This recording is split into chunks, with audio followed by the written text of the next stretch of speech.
Hello, Nóirín is my name. I'm with the School of Education in Trinity College, Dublin, previously with the Technological University of Dublin. And I've been invited to speak to you on caring for children, childcare. And my presentation will follow the outline below. I want to do a little introduction, talk about models of childcare, the impact of it, look at some policy approaches, and end with some concluding observations and recommendations. So childcare has rarely been out of the news since 2000 when its strategy was published first. And it has generated numerous documents, 100 at a conservative estimate over that time. But notwithstanding that, it's been the COVID pandemic really that has highlighted the critical role of childcare to a functioning society. And it has also highlighted the relatively fragile nature of childcare in Ireland. So this presents us with an opportunity to review our approach to childcare and to look towards a more robust and sustainable model. Gender equality and the care of children are closely intertwined and have always been closely intertwined. And for women's full participation socially, economically, and so forth, the availability of childcare that's affordable and of good quality is essential. And there's also the fact that childcare is mainly provided by women. But interestingly, it's been gender equality that has also driven the financial support for the establishment of childcare services in Ireland back in 1999-2000 under a number of equality initiatives.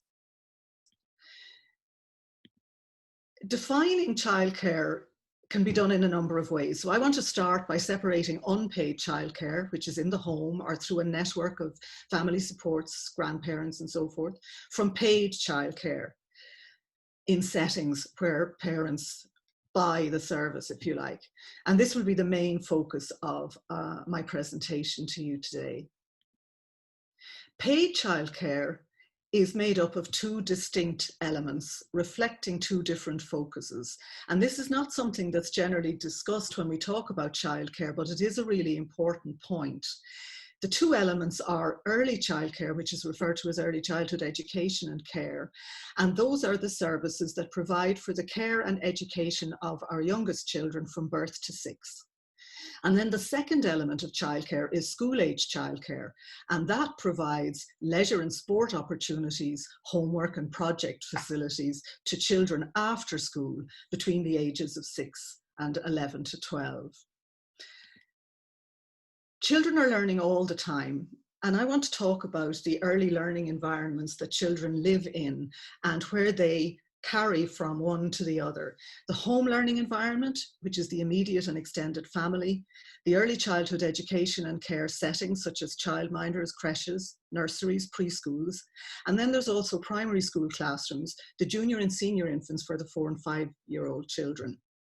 And these learning environments are where young children develop and learn, and parents need to be secure and confident that these services are quality services so that their children, wherever they are, whether they're at home, in an early childhood setting, in a primary school, that they're getting the best of experiences.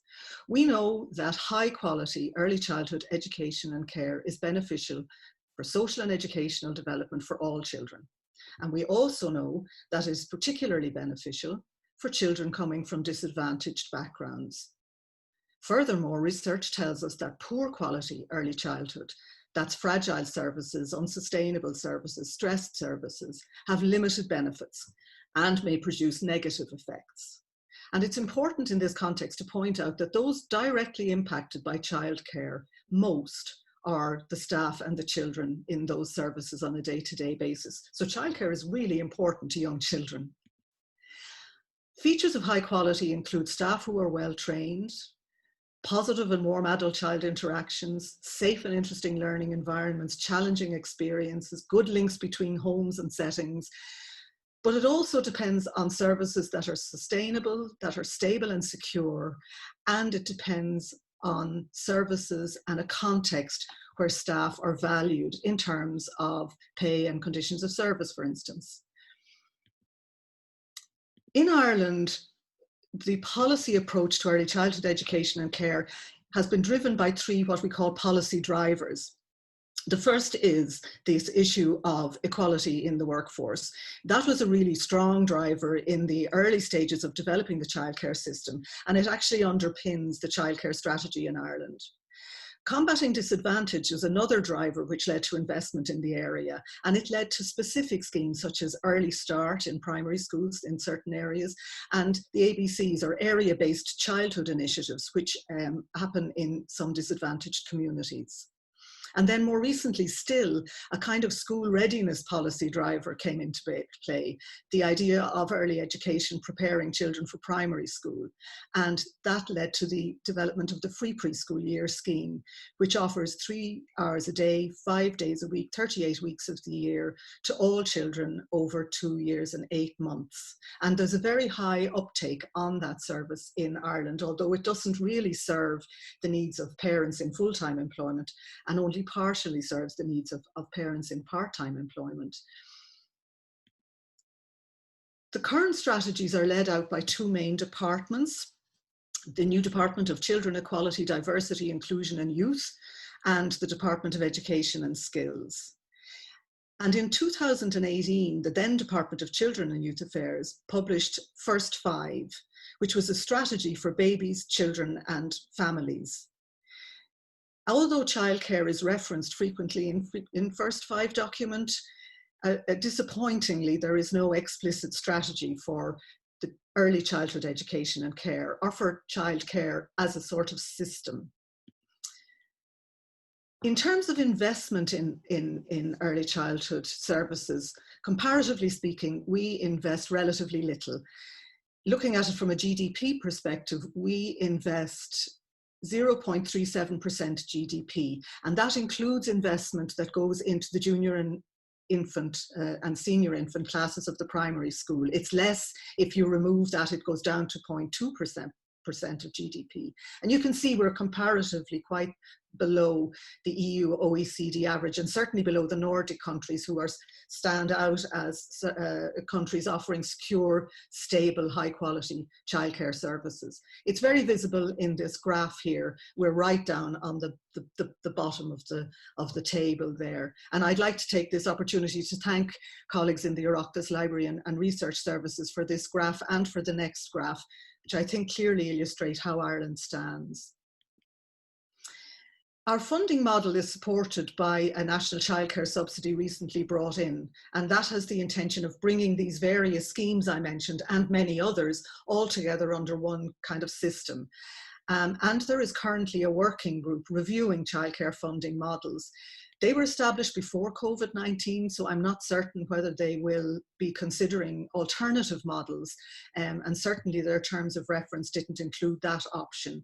They have yet to report, so they may well address the issues that have arisen as a consequence of the pandemic. There are also quality supports to services which are funded through the state, and they include county childcare committees, voluntary organisations, and Better Start, an organisation established by the department to support services on the ground in a variety of ways. Different countries follow different approaches for funding. There's a market model focusing on the private sector, a state model which offers public services, and a blend. Ireland follows the market model. Early childhood services are almost exclusively funded through the private system, although they all receive finance from public funding. And private provision, though, you have to think of it as varying quite a lot. There are multiple types. We have chains run by corporations, but the vast majority of private services are small services, and what we would have in the past called private not-for-profit services. But you can see from this slide here that we are again right outliers in comparison to other countries, where there are a blend of moving from high state subsidy to private. And here we are at the very end of it, with 99% of 3 to 5 year olds attending services that are private. We have virtually no data on our under 3s, on children who are under 3 in Ireland in childcare, and very little state investment in that aspect of the service, which is something that really we do need to reconsider. So to conclude, Ireland is not generous to childcare. For parents, it's costly. 28% of net income, and 40% for lone parents in comparison to 12% as the EU average. Services are difficult to access, particularly for younger children. Babies finding places, it's really difficult. For providers, it's an over-regulated, 3 inspection systems, for instance, and it's administratively burdensome, particularly so for smaller settings. And for staff, wages are low, administration takes time away from directly working with children, which is what they're trained to do and what they want to do. And we know from some research that I'm involved in that the morale is very low, and the evidence suggests that with a high turnover rate. And this situation isn't good for parents or staff, and it's not good for young children's learning and development either. So if 2020 has done anything, it has made clear how interconnected childcare is with all other areas of our society and economy. And transforming early childhood education and care is the right thing to do from a gender equality perspective, there's no doubt. But it is also the right thing to do developmentally, socially, and economically. And now is the time. So I would make 3 recommendations to you: that you consider suggesting that key departments and agencies work together to develop a 10-year integrated strategy for early childhood education and care towards developing a model of public provision. That the strategy builds on the strengths of the current system, of which there are strengths: curriculum and quality frameworks, local supports, while also addressing the real challenges of a for-profit private market model. And finally, that the government increases its investment in this area over a period of the strategy to 0.6% of GDP within 5 years and towards 1% of GDP within 10 years. It's a challenge, but I think it's something well worthwhile. Our children deserve it. Thank you.